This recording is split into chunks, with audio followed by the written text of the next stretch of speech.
I'm a legal resident green card holder. I have been since 1981. Chris Landry has lived in New Hampshire since he was 3 years old. He has a partner, 5 children, and a job in manufacturing. He was stopped at the border in Holton, Maine on Sunday while returning from a family vacation to Canada. They pulled me aside and started questioning me about my past convictions in New Hampshire. 3 hours later, the 46-year-old was told he couldn't come home despite having a green card and being a legal U.S. resident. He spoke to us from New Brunswick, Canada. They denied me re-entry and said, don't come back or we will detain you. And the only way for me to get back in was to see an immigration judge.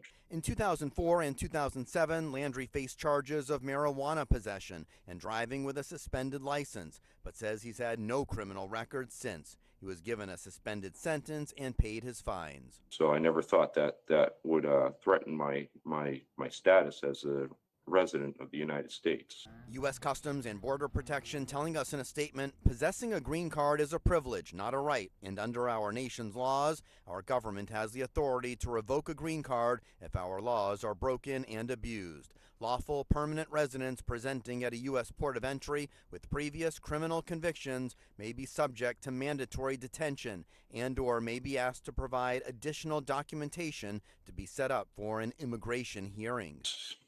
Just very uncertain for me right now. I might end up spending the rest of my life in Canada, and who knows if I'll ever even have the right to re-enter the United States at this point. Landry, who lives in Peterborough, New Hampshire, was with 3 of his children when he was stopped at the border. The children will make their way home in the days ahead. Landry says he goes to Canada at least once a year and has never had a problem until now. Why do you think this time it's a problem?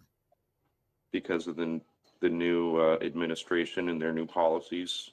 As a Canadian citizen, he couldn't vote for president, but he did support Donald Trump. I was definitely, all for Make America Great Again and having a strong, unified country and a bright future for my 5 American children.